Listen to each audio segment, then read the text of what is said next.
Guys, Red Dingbat here, and we are back with another SCP video. Today, we're going to start with SCP-58, Heart of Darkness. SCP-58, Object Class, Keter, Special Containment Procedures. SCP-58 is to be kept in isolation in a 5 by 5 by 5 meter containment chamber at all times. Walls are to be constructed of 3 meter 10 foot of reinforced heat-resistant steel, backed with another 10 meter 33 foot of reinforced concrete. SCP-58 is to be fed a live cow every 3 days. Maintenance is to be conducted every 60 minutes while SCP-58 is dormant, and every 15 minutes when SCP-58 is active. Under no circumstances is SCP-58 allowed out of its containment area.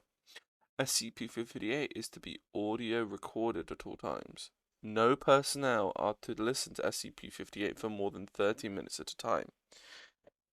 In case of escape, the facility is to be considered compromised and detonation of on-site nuclear weaponry is to commence.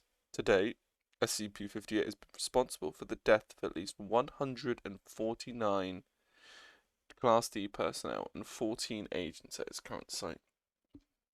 Description: SCP-58 resembles a bovine heart, with 4 arthropod-like legs, used primarily for movement, and 4 tentacles of adjustable length covered in razor-sharp spines. It has a single sharp stinger on its rear, where the hole for the superior vena cava would be in a typical organ. SCP-58's tentacles can be whipped to a distance of 3.2 meters. At speeds in excess of 320 kilometers an hour, 200 miles per hour, SCP-58 is extremely hostile and will use every opportunity afforded to it to inflict damage on its surroundings. SCP-58 has been shown to be highly resistant to trauma and should be approached with caution even when apparently incapacitated. SCP-58 is highly mobile and capable of rapid movement on both horizontal and vertical surfaces.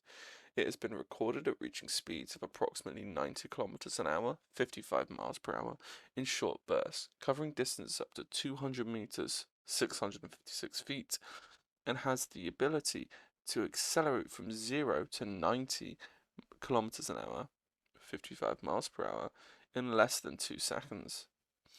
It has been shown to use its tentacles for increased leverage and stability, as well as utilizing them to pull itself onto other surfaces at high speed. SCP-58 speaks in a human voice, although no method of producing sound has been observed in its physiology. It speaks with a vocal tone and accent of an elderly British male with a slight lisp and deep voice. SCP-58 talks constantly, regardless of conditions, even when attacking. 58's voice and pace of speech are unchanged. The speech of SCP-58 lacks any detectable correlation to events, persons, or exterior locations involved with SCP-58. See transcript of interview 58-4. Notes: SCP-58 was first encountered at Site Blank as it came out of data expunged. SCP-58 was incredibly hostile and appeared to be very agitated. Initially, SCP-58 attacked Site Blank, which resulted in the death of Blank facility, faculty, and Blank agents. SCP-58 went on to attack the nearby town of Blank, resulting in the death of over redacted citizens and the destruction of 70% of the surrounding buildings.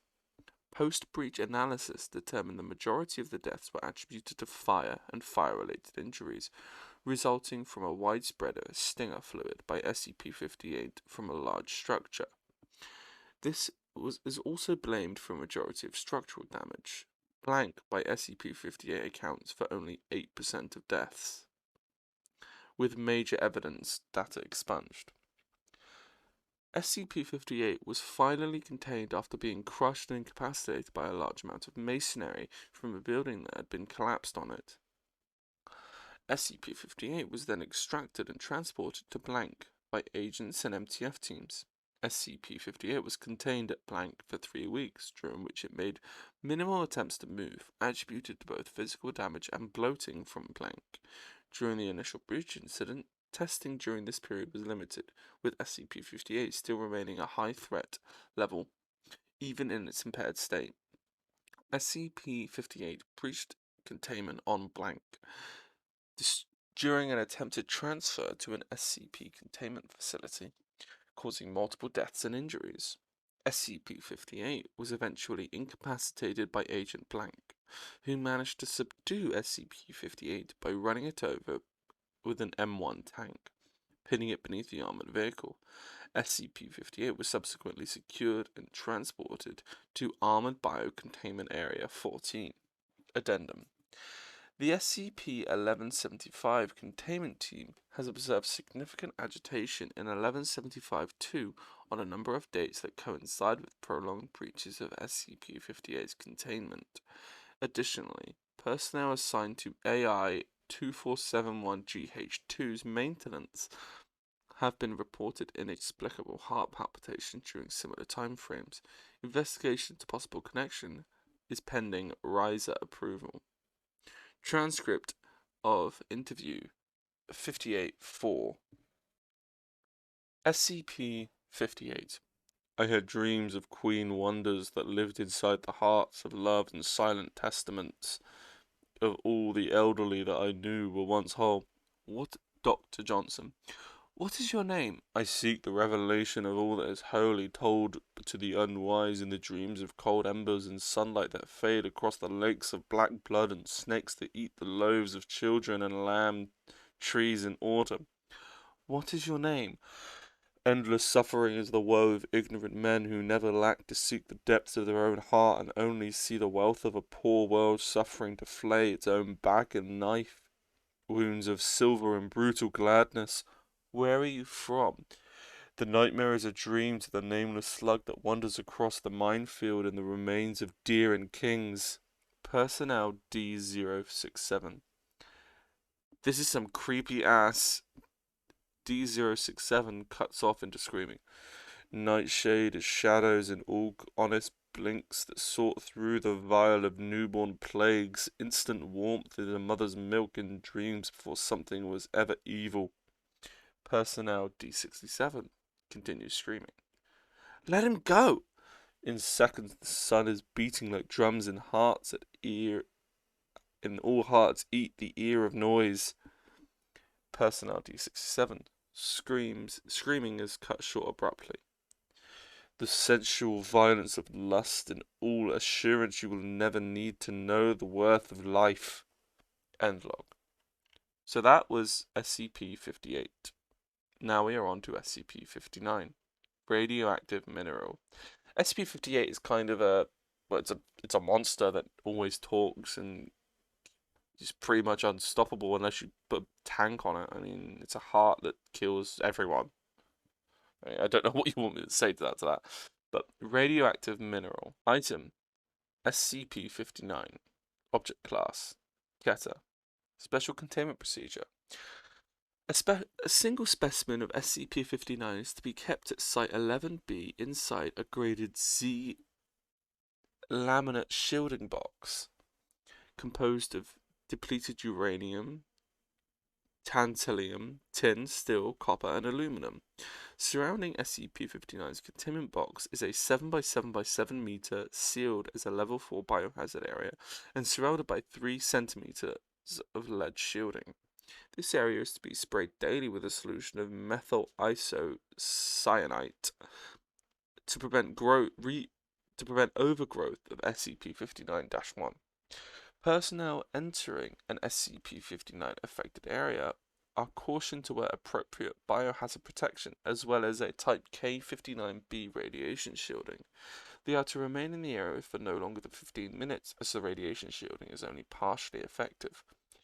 SCP-59-1 infestations found in the wild should be contained by removing the SCP-59 specimen responsible and incineration of all SCP-59-1s.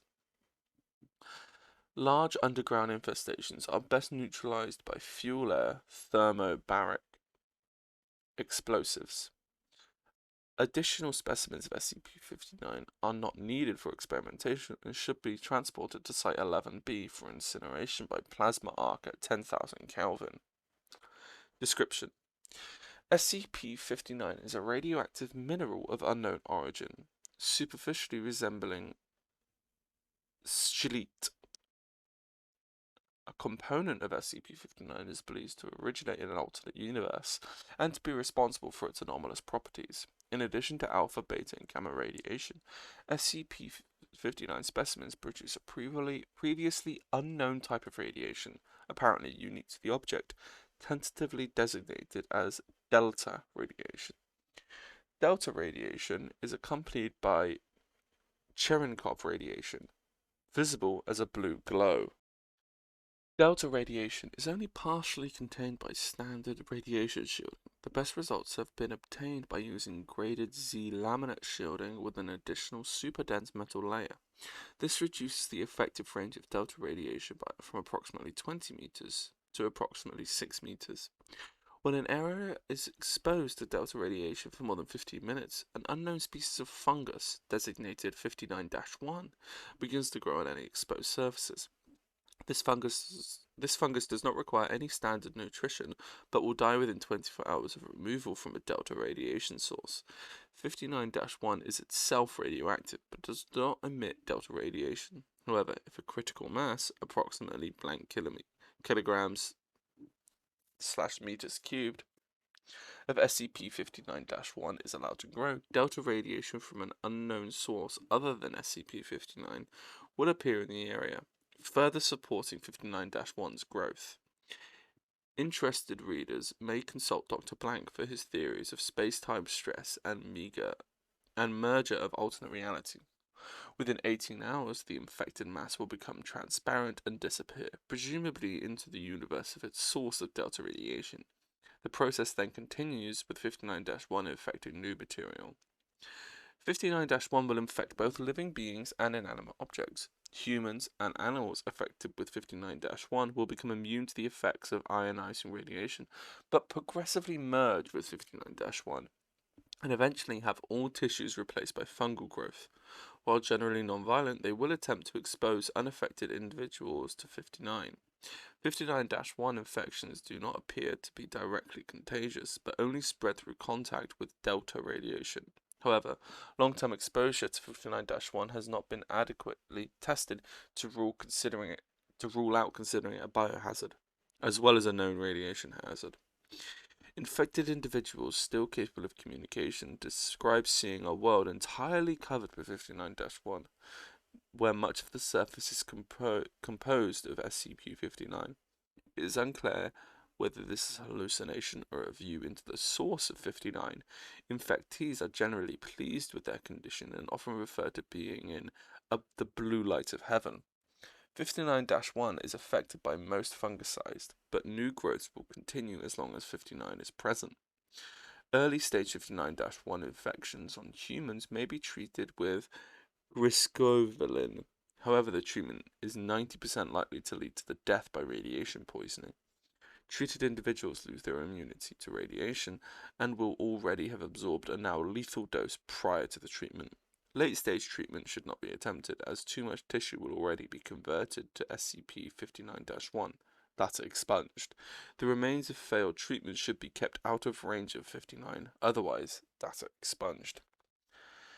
SCP-59 specimens have been discovered in 8 different underground locations, across a range of 5,000 kilometers. No pattern has emerged for their appearance. Specimens range from 1 to 10 kilograms in size and are not part of the normal rock formations in the area they have been found. Addendum: Dr. Blank has recorded and analyzed the pattern of radiation emitted by the contained SCP-59-1 colony, and believes SCP-59-1 may be sapient and attempting to communicate via controlled emissions of radiation. Initial attempts to analyze the language revealed data expunged. So, a weird sort of alien radiation. Cool. Anyway, thank you so much for listening. If you liked it, don't forget to like, comment, and subscribe, because why not? It's free. And anyway, I'll see you guys in the next episode. And until then, Bye.